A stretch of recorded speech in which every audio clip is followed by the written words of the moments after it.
My hands had sculpted a living masterpiece, only for a spoiled rich kid to annihilate it overnight with a golf club. But the justice I sought wasn't money. It was 240 hours of his time, rebuilding every shattered piece under my command. For the past 2 months, my world had been condensed into 100 square feet of soil, stone, and water. I'm a landscape artist, not a gardener, not a guy who just mows lawns. I create living art. My clients, the Hendersons, were a quiet, elderly couple who had saved for years to turn their backyard into a sanctuary. They wanted a Japanese Zen garden, a place for contemplation, and I was pouring my soul into it. Every single element was hand-picked. The shishiodoshi, the bamboo fountain that clacks rhythmically, I built myself from a stalk of aged Tonkin cane. The gravel wasn't just gravel, it was Shirakawa Suna, raked into perfect wave-like patterns representing the ocean. I had sourced a 150-year-old bonsai maple, its tiny leaves a fiery red, and placed it as the garden's heart. This wasn't a job. It was my masterpiece. I'd spend hours long after my paid time was up, just sitting on the engawa, the small wooden porch, watching the light change across the moss I'd carefully cultivated on the rocks. The trouble started when the house next door sold. The previous owners were as quiet as the Hendersons. The new ones were not. The Prestons knew money, and they wanted everyone to know it. The first sign was the noise, not the sounds of a family moving in, but the constant roar of high-performance engines. Their son, who I guessed was about 17, had a sports car that sounded like a jet engine taking off. He'd peel out of the driveway at all hours, the squeal of tires echoing through the peaceful neighborhood. I'd see him strutting around, always on his phone, wearing clothes that probably cost more than my monthly mortgage payment. His name was Caden. From the start, he treated me like I was invisible. Or worse, like a piece of furniture. He'd walk by while I was meticulously placing a riverstone, sneering as if my careful work was the most pathetic thing he'd ever seen. One afternoon, he had friends over. They were in their pool, blasting music so loud the ground vibrated. A stray water balloon sailed over the fence and exploded right next to the bonsai tree. I saw Caden laugh. I said nothing. I cleaned it up. Mr. Henderson apologized profusely on their behalf, his face etched with embarrassment. But Caden's contempt started to become more direct. He'd intentionally toss empty energy drink cans over the fence, landing them right in the middle of my perfectly raked gravel sea. Each time it was a small desecration. I'd have to spend an extra hour re-raking the intricate patterns, my jaw tight with frustration. I complained to the Hendersons, who were mortified. They spoke to the Prestons. I could hear the conversation from the backyard. Mrs. Preston's voice was high and dismissive. "Oh, for heaven's sake, Robert, they're just rocks. Boys will be boys. Here," I heard her say, "give your little garden man $100 and tell him to get over it." Mr. Henderson came back out looking defeated. He tried to offer me the money, but I refused. It wasn't about the money. It was about the deliberate, sneering disrespect for my work, for this sanctuary. The final touches were a set of antique granite lanterns. I'd found them at an estate sale, and they were perfect. I spent an entire day wiring them with soft, low-voltage lights. The garden was complete. It was breathtaking. That evening, as dusk settled, I switched on the lights. The soft glow illuminated the twisted branches of the bonsai, cast long shadows from the stones, and made the water in the bamboo fountain sparkle. It was perfect. More than perfect. It was alive. I took a few photos on my phone, feeling a profound sense of pride and accomplishment I hadn't felt in years. I told the Hendersons I'd be back in the morning for a final walkthrough, and to hand over the care instructions. I arrived the next morning with a thermos of coffee, a smile on my face, ready to see the delight on the Hendersons' faces. But from the moment I opened the side gate, I knew something was wrong. The gentle, rhythmic clack of the shishiodoshi was silent. I stepped into the garden and my heart stopped. It wasn't just messed up. It was annihilated. The granite lanterns were smashed to pieces, the wiring ripped out. The 150-year-old bonsai tree had been torn from the ground, its delicate roots exposed to the air like mangled nerves. The entire sea of Shirakawa Suna was a chaotic mess of footprints and deep gouges, as if someone had taken a rake and just raged. The shishi odoshi was splintered, its bamboo arms snapped in two. It was a scene of pure, hateful vandalism. My masterpiece, my 2 months of soul-pouring work, was utterly destroyed. My eyes burned with tears of fury and grief. As I stood there, trembling in disbelief, my foot nudged something metallic half buried in the desecrated gravel. I knelt down, my hands shaking as I pulled it free. And there, lying amidst the shattered remains of my work, was a 9-iron. Engraved on the polished steel shaft, in elegant cursive, were the initials, CP. The weight of the 9-iron felt impossibly heavy in my hand, cold and dense with malice. I heard a small gasp behind me. It was Mrs. Henderson, her hand flying to her mouth, her eyes wide with a horror that mirrored my own. Mr. Henderson stood beside her, his face a stony mask, but I could see a muscle twitching uncontrollably in his jaw. For a long moment none of us spoke. The only sound was the distant hum of traffic, a world away from the violation that had occurred in this small, sacred space. I'm so sorry, David, Mr. Henderson finally choked out, his voice thick with emotion. It's not your fault, I said, my voice low and hard, my eyes still fixed on the initials on the golf club. C.P. Caden Preston. There was no doubt. I took a deep breath, the air tasting like dust and destruction. I'm going over there. Mrs. Henderson looked alarmed. David, please. Maybe we should just call the police. I will, I promised. But first, he's going to see my face. I walked out of their yard, around the manicured hedge that separated the properties, and straight up the pristine, interlocking stone driveway of the Preston residence. I didn't bother with the doorbell. I hammered on the heavy oak door with the side of my fist.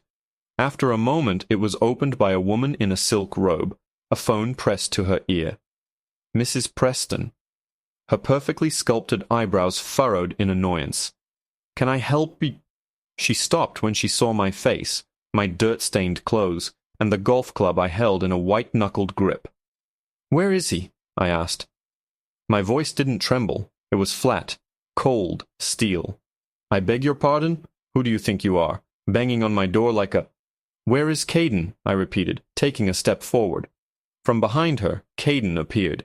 He was wearing basketball shorts and a designer hoodie, a smirk playing on his lips. He looked from me to the golf club, and the smirk widened into a look of undisguised triumph. He knew. Of course he knew. My 9-iron, he said, feigning surprise. I was wondering where that went. Thanks for finding it, garden guy. The condescension in his voice was a physical blow. Mrs. Preston put a protective hand on her son's chest. Caden, what is this man talking about? What is going on? I held up the club. This was in the Hendersons' garden, along with footprints from your son's expensive sneakers, the garden he just spent the night destroying. Mrs. Preston's expression shifted from annoyance to icy disdain. Are you accusing my son of vandalism? Based on what? A misplaced golf club? That's a serious allegation to make against a minor. You should be careful. Oh, he's a minor, I said, my voice dripping with sarcasm. He seemed man enough to smash 100-year-old bonsai to splinters. He seemed man enough to shatter granite lanterns that survived a world war. He seemed man enough to tear apart 2 months of my life's work. Caden just shrugged, the picture of arrogant indifference. Sounds like you should have built it better. That's when I saw red. But before I could take another step, Mr. Preston appeared, a big man in a tailored suit, looking every bit the corporate raider. What seems to be the problem here? He boomed. His wife quickly whispered in his ear, and his face hardened. He looked me up and down, his gaze lingering on my muddy boots as if they were a personal insult. Look, he said, pulling out a thick leather wallet. My son says he knows nothing about this. But clearly you're upset. There's been a misunderstanding. How much will it take to make this little problem go away? $500. 1,000. He was trying to buy my silence. He was trying to put a price tag on the soul I had poured into that garden. He saw a destroyed lawn, not a destroyed masterpiece. He saw a dirty laborer, not an artist. I just stared at the wad of cash he was trying to wave in my face, a cold, clear purpose solidifying in my gut. I called the police right there, on their doorstep. The investigation was a joke. The Prestons had their high-powered lawyer on the scene before the police cruiser had even parked. The lawyer did all the talking. Caden had been home all night studying. He had friends who could verify it. The golf club? It must have been stolen. The footprints? A common shoe brand. Without a direct witness or a confession, it was my word, the Garden Guy's, word against a wealthy family with a team of legal assassins. The police filed a report, took some photos, and left. They told me that, realistically, nothing would come of it. A week later, a letter arrived from the Prestons' attorney. It was a settlement offer. They were willing to pay for the material costs of the garden, a figure they'd insultingly underestimated, in exchange for us dropping all complaints and signing a non-disclosure agreement. It was hush money. The Hendersons were heartbroken. They were in their late 70s, and the thought of a protracted legal battle terrified them. "Maybe we should just take it, David," Mr. Henderson said, his shoulders slumped in defeat. "We don't have the energy or the money to fight these people." I looked at the photos on my phone of the garden as it was, in its one perfect evening of existence. I looked at the letter, dripping with legal threats and disdain. They thought they could erase their son's actions with a check. They thought the value of my work could be measured in sacks of gravel and the price of a tree. They fundamentally didn't understand what they had taken, and in that moment I knew I couldn't let them win. Not like this. An idea began to form in my mind, a wild, unconventional, and probably insane idea, but it was the only thing that felt like true justice. I looked at the Hendersons. "Don't sign it," I said, my voice firm. "Tear it up. We're going to respond, but we're not going to sue them for money. We're going to sue them for something Caden Preston can't buy his way out of. We're going to sue them for my time." My lawyer, a small-time civil attorney named Frank, who usually handled slip and falls, looked at me like I'd grown a second head. We were sitting in his cramped office, the air thick with the smell of old paper and stale coffee. I had laid out my plan, and he was staring at the Hendersons' file, rubbing his temples. "You want to sue them for what?" he asked, his voice a mixture of confusion and disbelief. "For my time," I repeated. 240 hours of my labor. I don't want their money to replace the materials. I want their son, Caden Preston, to replace the work. He destroyed it. He will rebuild it, under my direct supervision." Frank leaned back in his squeaky chair. "David, that's unorthodox. Courts award monetary damages. They don't sentence teenagers to hard labor for a civil suit. That's not how this works." "Make it work," I insisted. "We'll frame it as specific performance, a unique remedy for a unique harm. The value of that garden wasn't in the stones and the plants. It was in the artistry, the intention, the irreplaceable hours of skilled labor. You can't put a dollar amount on that. The only way to make the Hendersons whole again is to restore the garden to its original state, and the only person who should be compelled to provide the labor to do that is the one who destroyed it." The Hendersons, sitting beside me, looked nervous but resolute. The initial shock had been replaced by a quiet fire. The Prestons' dismissive arrogance had insulted them to their core. "We support David," Mr. Henderson said, his voice surprisingly firm. "This isn't about money. It's about accountability." Frank sighed. A long, weary sound. He knew the Prestons would bring in a team of legal sharks from a top-tier firm. We were a guppy going up against a great white, but he also saw the look in my eyes. "All right," he said, a slow smile spreading across his face. "This is the craziest damn thing I've ever heard. Let's do it." The legal battle that followed was brutal. The Prestons' lawyers filed motion after motion to have the case dismissed. They painted me as a disgruntled contractor trying to extort a wealthy family. They portrayed Caden as a model student, an innocent victim of a bizarre vendetta. They submitted affidavits from his friends swearing he was with them the night of the vandalism, miles away. It was a lie, and we all knew it, but it was their word against ours. Our only real leverage was the golf club and a bit of luck. Frank managed to subpoena the Preston security system records.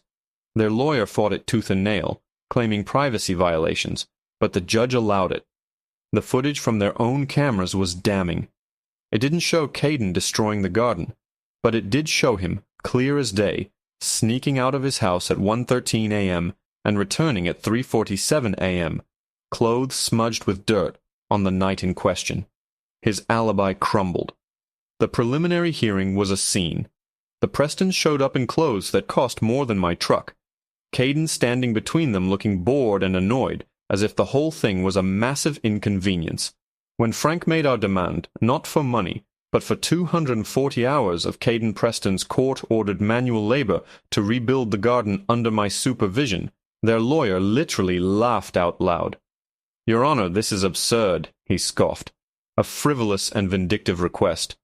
We are prepared to offer a generous cash settlement to cover the alleged damages, far exceeding any reasonable valuation of a few rocks and a shrub." But the judge, an older woman named Judge Miller with a reputation for no-nonsense fairness, wasn't laughing. She looked at the photos of the destroyed garden, her expression grim. She looked at the security footage timestamp. She looked at the arrogant, utterly unremorseful teenager standing before her. "Mr. Preston," Judge Miller said, her voice cutting through the courtroom's tension, "did you destroy this garden?" Caden, coached by his lawyer, mumbled, "No, Your Honor." "So you have no idea how your personalized 9-iron ended up in the middle of it? Or why you were sneaking out of your house for 2.5 hours in the middle of the night?" Caden just shrugged, a gesture of pure teenage defiance. "I went for a walk." The judge's eyes narrowed. It was clear she didn't believe a word of it.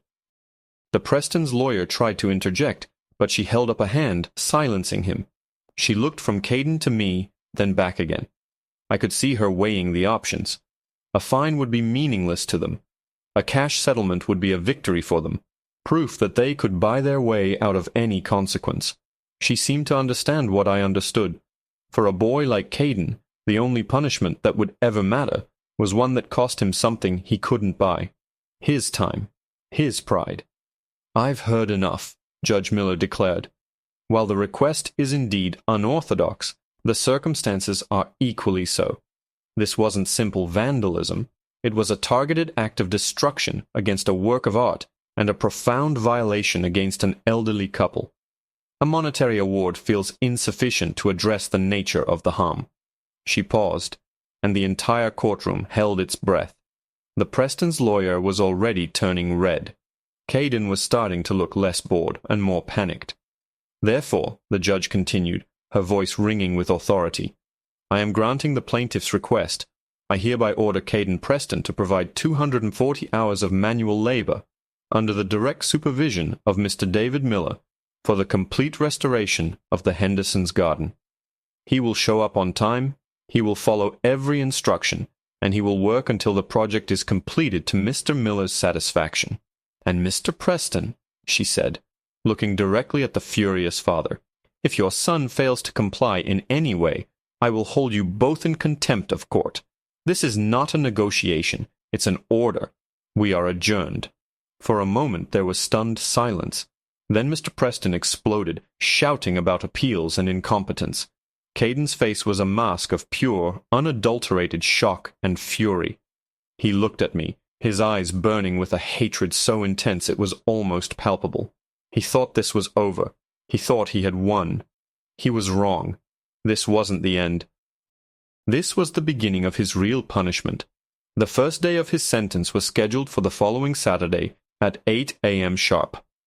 I knew he would be there, but as I met his venomous stare across the courtroom, a cold knot of apprehension tightened in my stomach. I had won the battle, but I had a sinking feeling the war was just about to begin, and I would be trapped in a 100-square-foot garden with the enemy. That first Saturday morning was thick with tension. I was there at 7:45 a.m., laying out tools, a heavy-duty shovel, a wheelbarrow, a rock bar, and a pair of thick leather work gloves. Punctually, at 8 a.m., a gleaming black SUV pulled up. Caden got out, dressed in brand-new, pristine work boots, designer jeans, and a hoodie that looked like it had never seen a speck of dust. He stalked into the backyard, his father trailing behind him like a storm cloud. "Let's get something straight," Mr. Preston snarled, getting right in my face. "He's here. He'll do the hours. But if you so much as lay a hand on him, if he gets a single scratch, I'll have you buried under so many lawsuits you'll never see daylight again. Do you understand me, garden guy?" I didn't flinch. I just looked past him at Caden, who was staring at the pile of shattered granite and splintered bamboo with a look of utter disgust. "I understand perfectly," I said, my voice calm. "He's not here to get scratched. He's here to work. Caden, gloves are over there. Your first job is to clear all this broken stone and load it into the wheelbarrow. We're taking it to the dump." For the first few days it was a war of attrition. Caden worked with a sullen, resentful energy, doing the absolute bare minimum. He moved slowly, took constant breaks to check his phone, and complained about everything: the heat, the dirt, the weight of the rocks. Every instruction I gave was met with a sneer, or a sarcastic, "Yes, master." I ignored it. I was relentlessly professional. I broke down every task into simple, manageable steps. Pick up that rock. Put it in the wheelbarrow. Now pick up the next one. I was patient, implacable. I was a mountain he couldn't move. The turning point came about a week in. We were digging the new basin for the Shishiodoshi. It was tough work, breaking through clay and rock. Caden was hacking at the ground half-heartedly when the shovel handle, slick with his sweat, slipped and whacked him hard in the shin. He howled in pain and threw the shovel down. "That's it. I'm done with this stupid garden. This is abuse." I didn't say a word. I just walked over, picked up the shovel, and started digging myself. I dug with a steady, powerful rhythm, the blade biting into the earth, my muscles working efficiently. I ignored him completely. He stood there for a full 10 minutes watching me, his anger slowly deflating into a confused silence. For the first time, he wasn't just seeing the garden guy. He was seeing the work itself. He was seeing the strength and skill it required. He finally picked up his own shovel, his movements hesitant, and started digging next to me. He didn't complain again that day. Slowly, almost imperceptibly, something began to shift. As we cleared the wreckage and started to rebuild, I started explaining the why behind the work. "This rock needs to be placed at a slight angle, see? So it catches the morning light. We're not just making a pile of stones, we're creating a landscape in miniature." When we went to the nursery to select new moss, I showed him how to tell the different varieties apart, how each one had a specific purpose. He was still sullen, but he started asking questions, timid ones at first. "Why does the gravel have to be raked in that pattern? What's this bamboo thing even for?" I answered every question seriously. I told him about the principles of Zen gardening, about kanso, simplicity, and shibumi, unobtrusive beauty. I told him the story of the 150-year-old bonsai, how it had been cared for by generations of the same family before the Hendersons acquired it. I wasn't trying to be his friend. I was trying to make him understand the nature of what he had destroyed. It wasn't just a thing, it was a legacy. It was a piece of someone's soul. The final 2 weeks were a revelation. Caden started showing up early. His hands, once soft, were now calloused and capable. He learned how to mix mortar, how to properly set a stone paver, how to prune a Japanese maple without damaging it. One afternoon, we were carefully reconstructing the Shishiodoshi. I was showing him how to notch the bamboo just right, so it would make the perfect resonant clack when it struck the stone.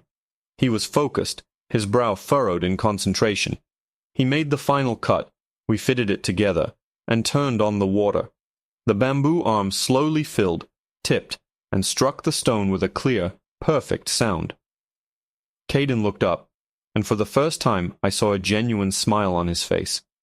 It wasn't a smirk. It was a smile of pride, of accomplishment. On the final day, the 240th hour, the garden was finished.